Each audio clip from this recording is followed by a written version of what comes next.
Hey there, travel beauty chasers, and welcome back to Chasing Travel Beauty with Stephanie. In today's episode, join me as I visit the beautiful islands of Malta and Gozo. After a 6-hour flight delay, a missed connection, a rerouting from Paris to London, I was finally on my way to Malta.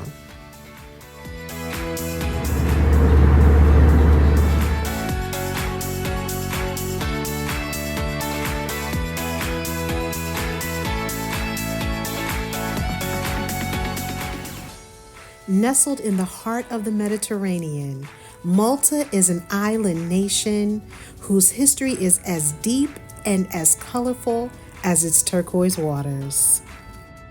The Phoenicians, Romans, Arabs, Normans, and the British have all left their mark here, creating a unique blend of cultures, languages, and architecture. And it was my intention to see as much of this beautiful island as possible, despite my 2-day delay in travel.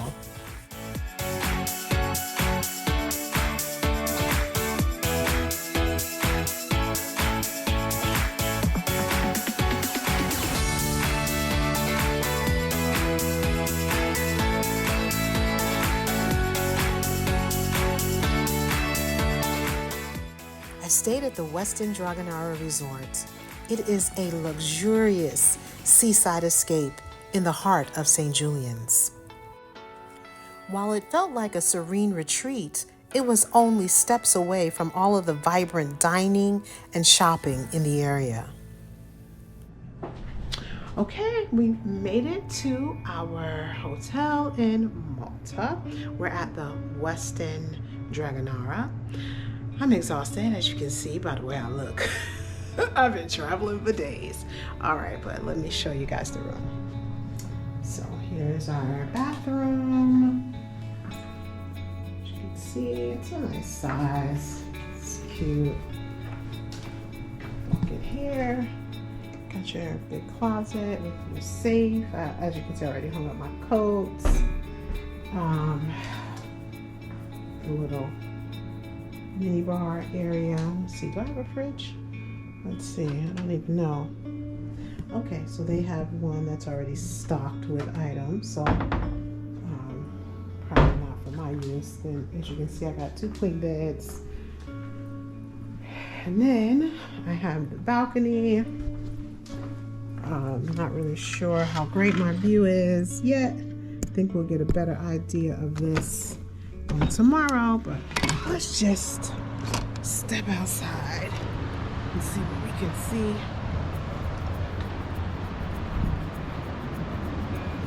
Okay, yeah, it's too dark to really, I think, take it all in, but yeah, hopefully it's nice. Okay. Well, couldn't sleep so much, so I got up super early and look at the beautiful sunrise that is starting to take shape. Definitely have room in the balcony. I can take this all in. Father, I just thank you for the beauty that only you can bring.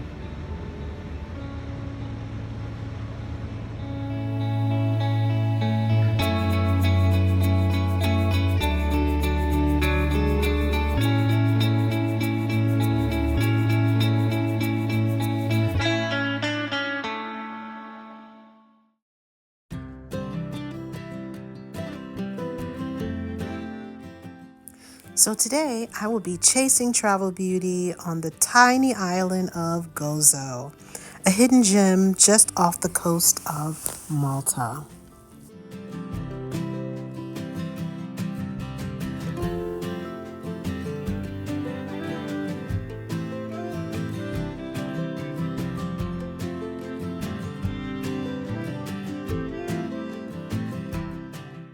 But before heading out, I had to just take in these amazing views and enjoy a yummy breakfast. Remember, the Westin is a Marriott Bonvoy property, so if you have points like I did, this hotel stay was free.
Despite the choppy waters, I managed to put on a brave face.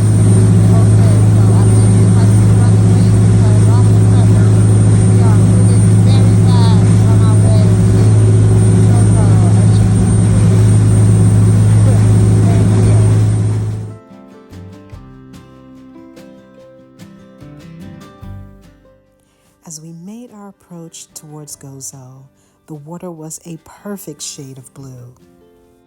And as the landscape began to unfold with its golden hues, it was truly a sight to behold.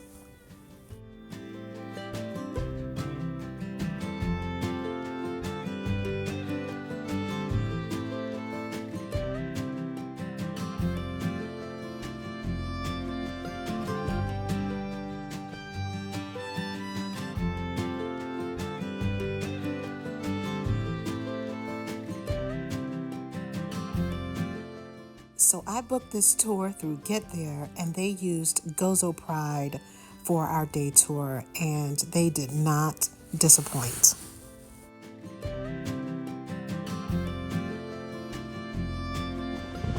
So this is one of the only sandy beaches on the island of Gozo. It's gorgeous.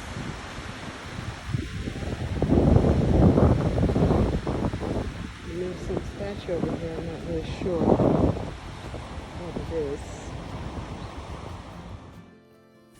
Ramla Bay is known for its unique reddish golden sand and that monument of the Virgin Mary, which is a symbol of local devotion and maritime protection.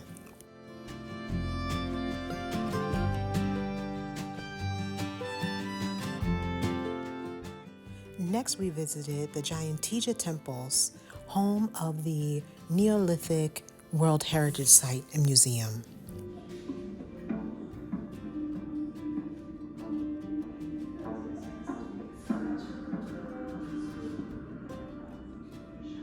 Built in 3600 BC, the Neolithic temples of Ggantija have always stood proud on the rugged landscape that surrounds them.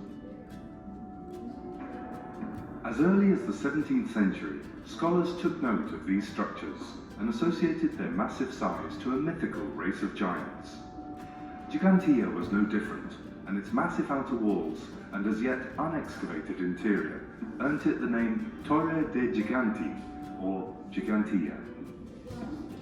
In the 17th and 18th century, Malta and Gozo became one of the ports of call of the so-called Grand Tour, a voyage across Europe, the Mediterranean and the Near East, undertaken mainly by British and Northern European nobles, antiquarians, diplomats and artists. When visiting Gozo, many included Ggantija in their itineraries. Their visits were often recorded in great detail on personal journals, maps, plans, and artistic representations. So this is part of the old prehistoric temples that were built here. They have special trees, as you can see. But you can see the stonework that was done before they had machinery.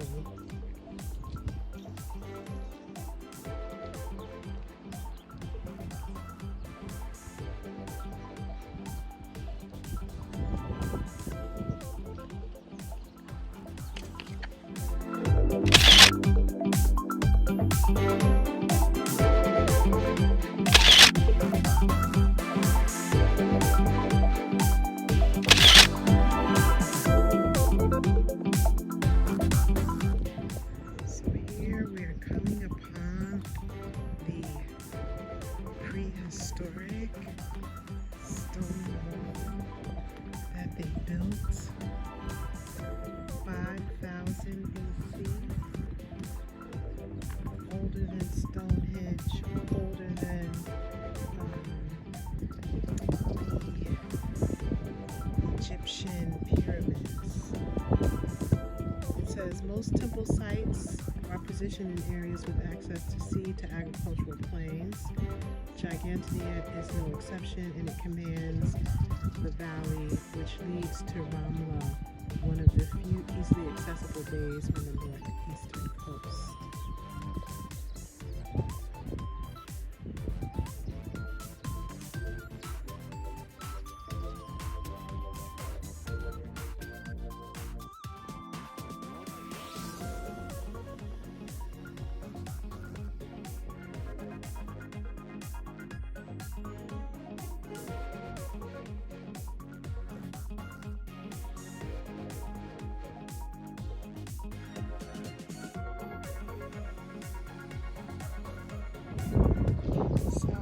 Taking a stroll around the structure just to see if there's anything else here to see about it.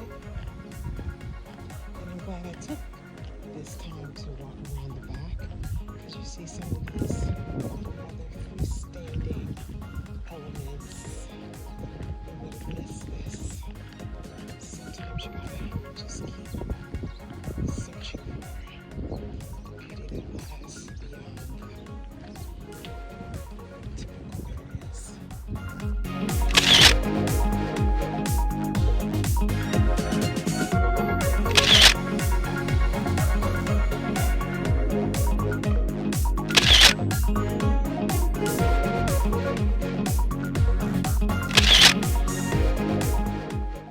As we made our way over to the salt pans, there was no shortage of beauty to be found, from beautiful church architecture to Is Salvatore on top of the hill.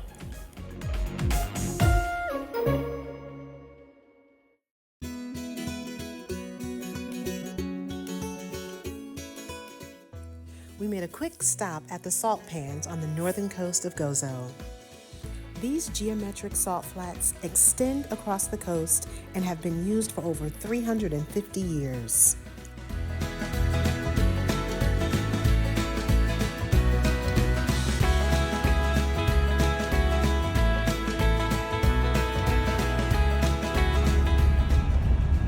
By the sea, Brad Pitt, Angelo and Jolie. But here in this square, there's an English TV show called the Madame Blanc Mysteries, with Sally Lindsay, Marlene from Only Fools and Horses. Paul O'Grady used to be in it. There's quite a host of stars of that era. It's set in the south of France. It's like a bit of a, how can you put it, Midsummer Night's Murders, antiques sort of thing. And most of it is filmed here, literally right in this square. If you get to watch it, I think it's on Channel 5. If you get to watch it, you will see many of the places all around Gozo, but it's filmed all here. They come here for 3 or 4 months in the summer, they do their filming and then they go.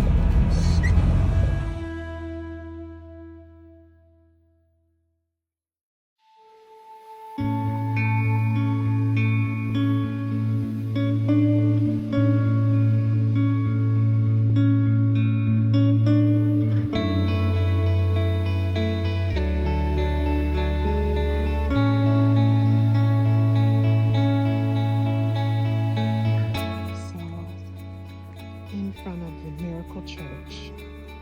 And the story is that there's a woman who came here every day. She heard the calling of Madonna telling her to come inside. This is the statue of her right here. And while she was here, she met this gentleman who was the priest there. And a family had a child who was sick with an incurable disease. And she brought the boy. His statue is over here. He came inside and he was healed of his disease. Ever since then, they call it the Miracle Church. And inside there are people who've come and had miracles, whether they were able to walk, they've left their canes and different things on the wall as a memorial of the miracles that were brought to them. So I'm going to take a look inside to learn more about these miracles.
Jesus washes Judas's feet.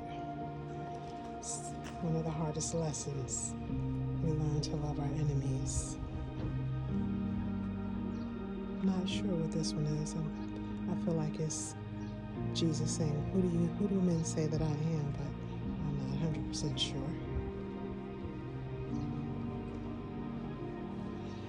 This might be when he said, come and be fishers of men. You can see here, or this might be when he told them cast your nets on the other side, because you can see the net is full of fish. So I'm not sure which story it represents.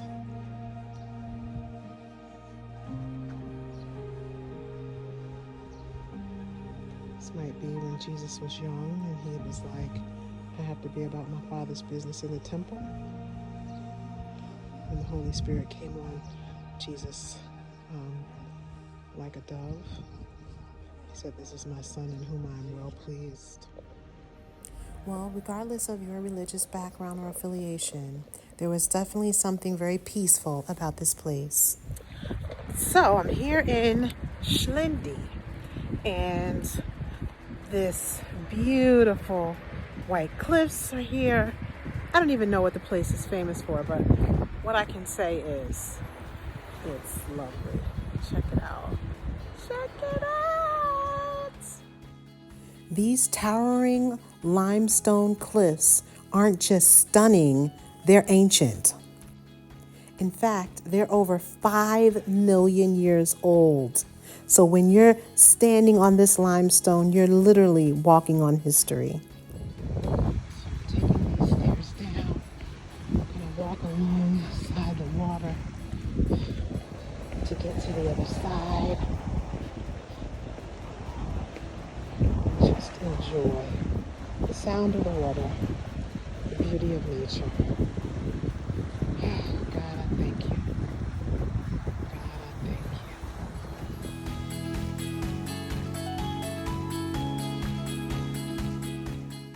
you. Next, we were off to Victoria, the capital of Gozo.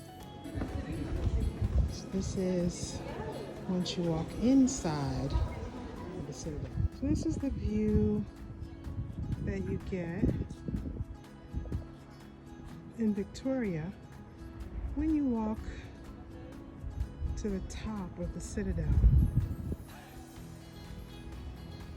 Really lovely view.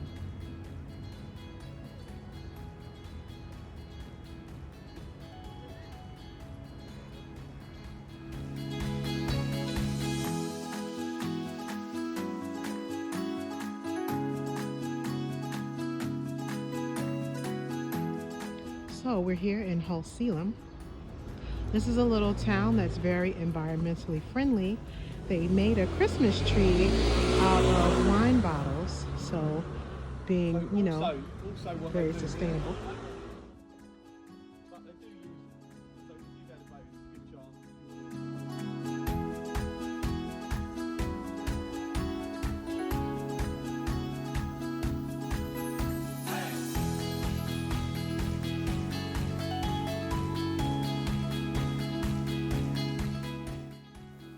Our day in Gozo was absolutely beautiful. As we made our way back to Malta, we made a quick stop at the Blue Lagoon. Okay, so this is Camino.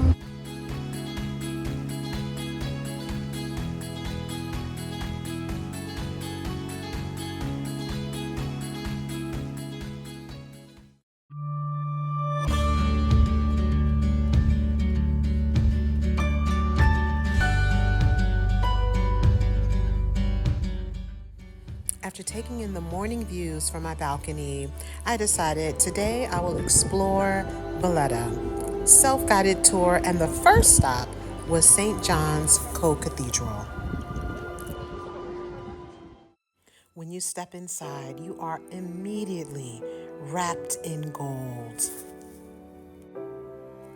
Every inch is covered in intricate Baroque detail.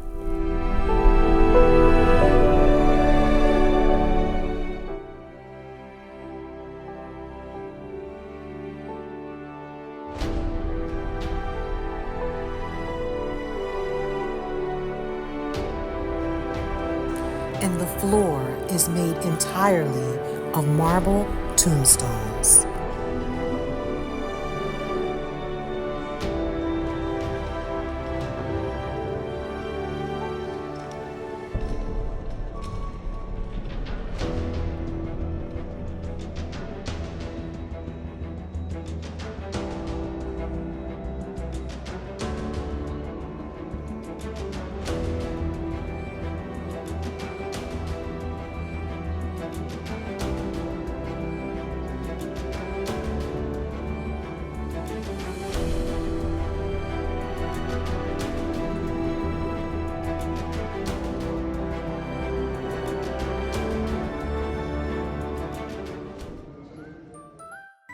After leaving St. John's Co-Cathedral, I decided to take the trolley as a quick way to orient myself around Valletta.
This trail, there's literally no one else here, and look at this view. No cost to get in, all by yourself, can take as many shots as you want, and this is the view.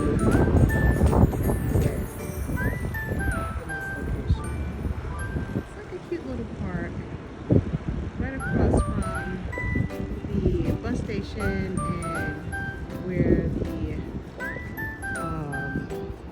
the city gate is located. So where the fountain and the city gate are, when you first come into Valletta, this is right across the street. Such an amazing.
Be able to get the ferry over to these cities. Yeah, it's literally right across the street from the bus station and where the fountain is, so easy find. Okay, so we stumbled upon the upper garden as we were walking around the outer walls to see what the view looked like. So just know that the upper gardens are across the street from the main entrance that you would go into the city gate. So it's across the street. Don't assume that if you're in the Valletta proper section that you're gonna find the upper gardens. You're not. You gotta walk across the street. Continues from this side as well, so you can see these things even more clearly from this. Just take you guys with us as we do this one. So you see, actually got a garden inside of it. Water fountain. And then this walled area that looks like, maybe once upon a time it could have been natural. I'm not sure. I'll have to look this up and do a little bit of reading and get back to you guys on that one. But the little curvature spots in all of these places make for really interesting photos, I think. And people are sitting out here relaxing, just enjoying the weather. And yes, this is Christmas in Malta, and yes, it is December, and it's a little chillier today than it was yesterday, but still beautiful, as you can see, with all of the people sitting outside. So here you have the fully... Okay, so when you come to get the lift to go down to the lower garden, make sure you get the one on the left. This is the one with the panoramic view. So strategy is everything. Okay, so we're about to take the ferry to 3 cities. It's a cute little boat, and it's €3. I think it's well. So I'm now on the ferry, about to head to 3 cities. Let's see what we find out. And I need to get some lunch, so we'll get something to eat once we cross over.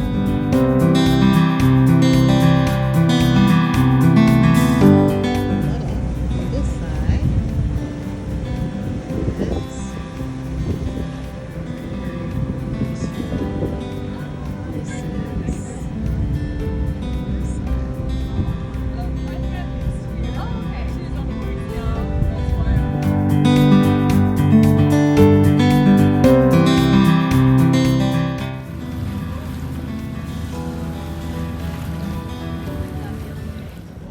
Okay, so this is what happens when you haven't had breakfast and you just start ordering all kinds of crap on the menu. My goodness.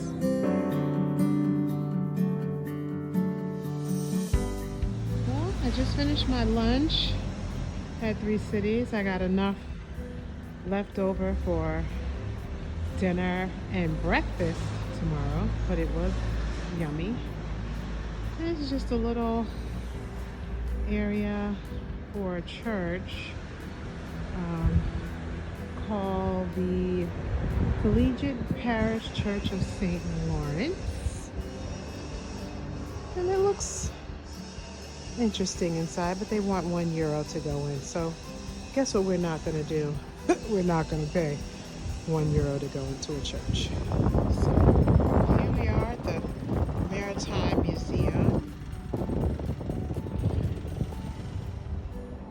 I'm not going to go inside today, so we just don't have time. But you see they have the cannons all along here. And a pretty cool looking locomotive, antique. I'm definitely gonna go get a closer look at it.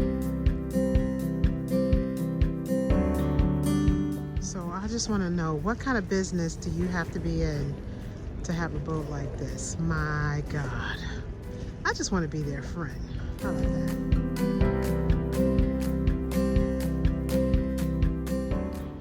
So of course the fort comes with a fee. We're going to find out what that is. But before you pay the fee, you can walk up the ramp. You hear me breathing heavy. And this is the view you get from the fort without actually having to pay any money yet. So if you just want to see the view, you don't have to pay for it, it's free. So we paid the €10 fee to get into Fort St. Angelo. And here are some renderings, I guess, of what the fort looked like back in the day. And we're gonna go check it out and see if it still looks like that. And of course, because it's Christmas, they also have a Christmas tree here at Fort St. Angelo.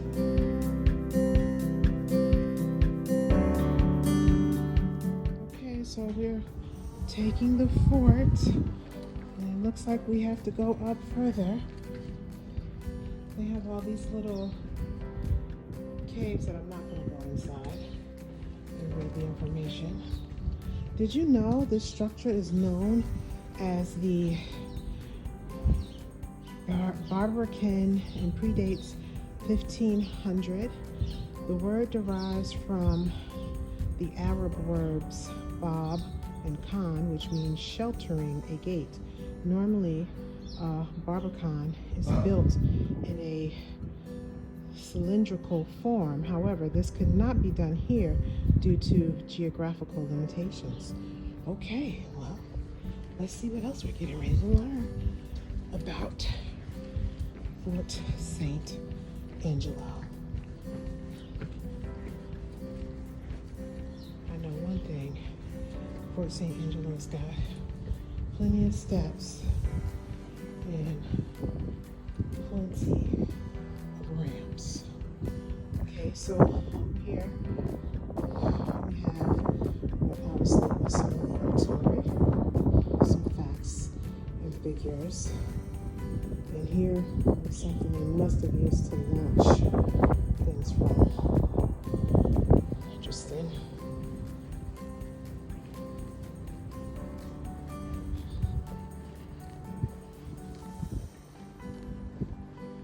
Okay. So here we have a little history. Following its arrival in 1530, the Order of St. John accommodated the slaves' prison within Fort St. Angelo. However, a failed revolt attempt in 1531 instigated its relocation to Burgu the year after. The fort's underground guva, or abule, and the Tower of St. Angelo, or other makeshift cells, were employed for the imprisonment of several knights and their entourage over the years. So slaves were kept here first, and then as all people who are unjustly dehumanized and enslaved, they revolted and they had to move them somewhere else that probably was harsher surroundings, I'm sure. But here's more information to learn about. Well, since we're going up, we might as well go all the way up and make our way down. It says the officer's lounge was up this way, so we're gonna go ahead and take the steps up, and we'll make our way down to see some of the other items. Oh, so the officer's lounge has now been turned into a little sitting area. Okay, so the officer's lounge is now the cafe. Okay, so was this the original, like the officers who were part of the 19th century? Aha. Okay, and now it's turned into a cafe and gift store. Thank you. All right. Let's see. What else do we have? I think we got so many places to go. We're gonna go all the way up and then start making our way down. So if we go up here, I don't know if this is going to be a smart approach because it looks like there are things to see on both sides of the fort, but you can see that the higher you go, the more view you get to see. So this is giving us the opposite side of the view that we saw coming in. So a different perspective. And different from the gardens over on the Valletta side.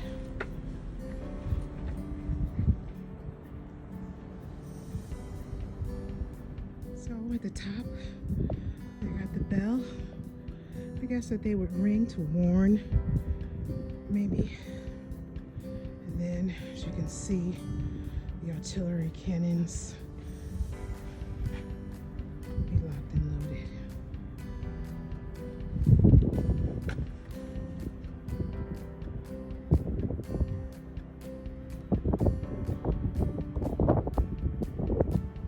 So when you get to the top,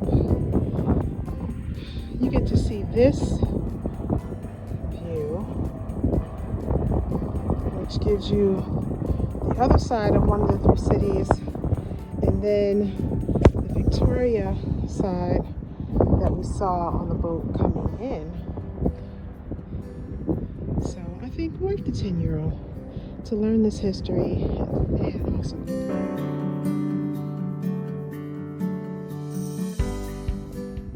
So here it says, Fort St. Angelo in antiquity. The site of Fort St. Angelo attracted attention since antiquity, in particular after the island's colonization by the Phoenicians and their insertion within the prevailing trading routes during the first half of the first millennium before Christ. Wow.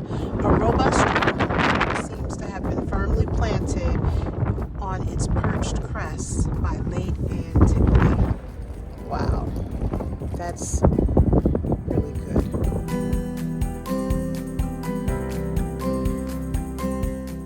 Well, I was intrigued to come here because it says the key to Malta. So let's see what that's all about.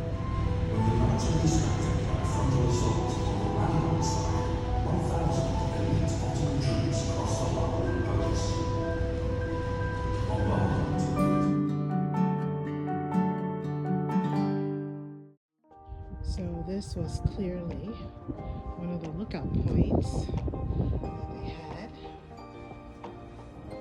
And I guess they would come and be stationed inside here, and they could see the enemy was coming on any side, from this side,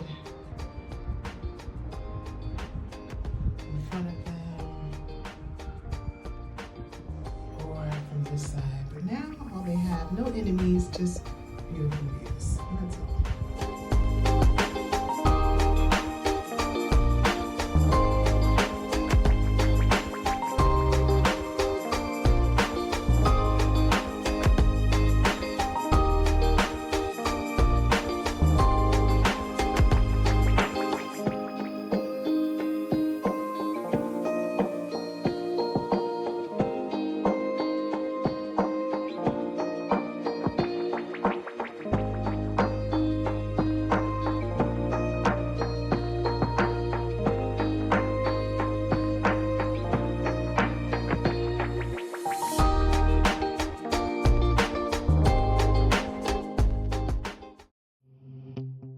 And of course, day 3 started with my beautiful balcony view. So we're here at the Garden of Anton.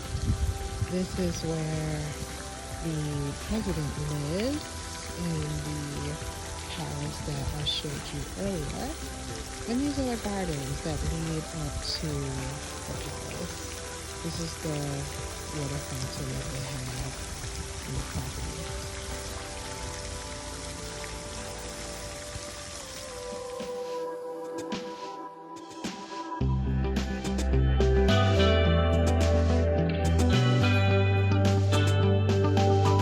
However, the place was initially occupied by the Phoenicians who came to Malta at around 4000 BC. The Phoenicians were the people who originated from Lebanon and Syria, so in the Middle East, and these were people who traded their produce, mainly consisting of the purple cloth. Could be by that time people used to wear or still wearing the animal skins, but the Phoenicians developed a technique where they used to weave really fine clothing.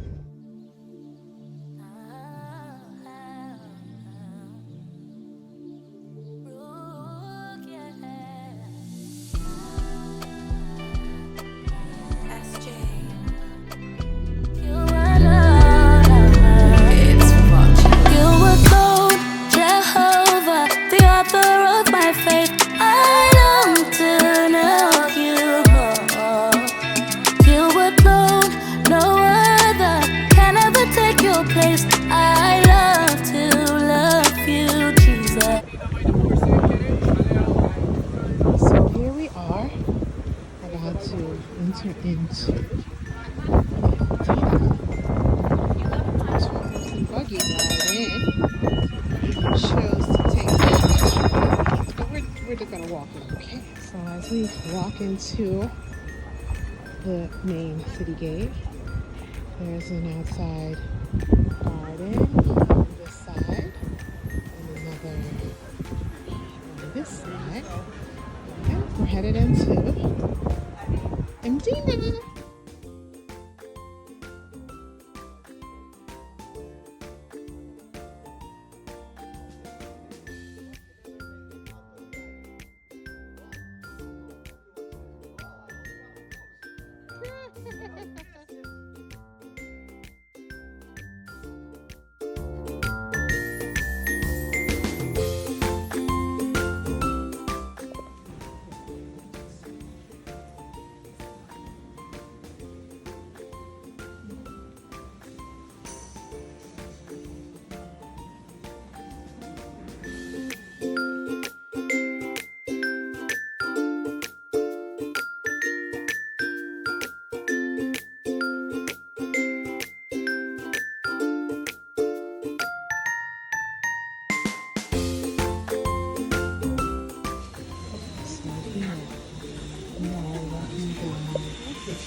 Drilling is right around the corner from where they used to drop off babies in the middle of the night if they didn't want their babies. It's a beautiful street.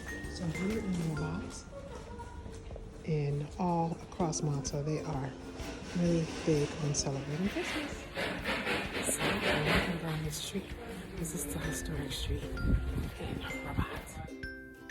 This is the church of St. Paul, and it is said that when the Apostle Paul was shipwrecked on Malta, he stayed here. We are standing in the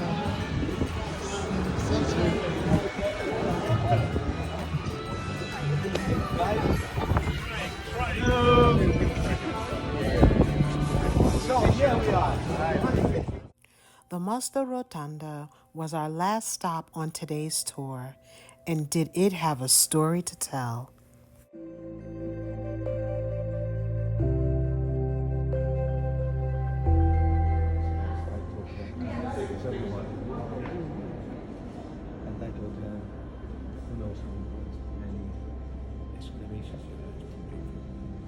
This is the church where during World War II, a bomb flew inside, was supposed to erupt on impact, hit 2 or 3 places, landed, but did not blow up. So they view this as one of their miracle churches. Simply stunning. So this is a replica of the bomb that came into the church that didn't blow up after hitting 3 places, and it never exploded. Welcome to Mosca, the town of the Rotunda. This gigantic structure has a diameter of 55.2 meters on the outside and 39.6 meters on the inside. The facade, with its 2 steeples, faces south and has a portico with 6 columns, styled on the Ionic order. The world-renowned dome is unsupported and holds together as it is built on the principle of the catenary profile. Thus, each layer of stone is laid over the one beneath it, and each layer supports the whole structure from collapsing. Okay, so this is our first time being out at night. I met 3 great ladies on my tour today. We're doing a little walkabout over in the St Julian party district. Okay, so here we are outside of the Mercury Tower, and they have the most delightful setup for Christmas. You can take your whole picture in this big, beautiful mirror with a tree.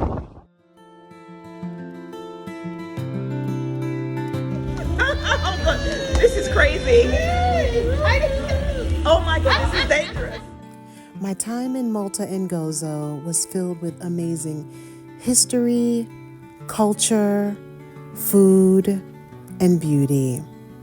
But as a solo traveler, one of the best things is when solo travel turns into sisterhood. And these ladies were for sure the height of my experience. Thank you, ladies, for having the courage to see the world on your own terms. Well, we're getting ready to go, head to the airport. Our last view on the balcony. And as you can see, it is quite windy. You didn't see this kind of foam coming up from the sea. Perfectly flat right there. Let's take off.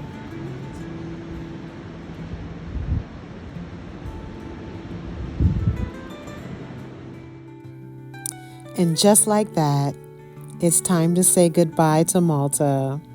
So thank you so much for watching, and remember to keep chasing travel beauty wherever your journeys may take you.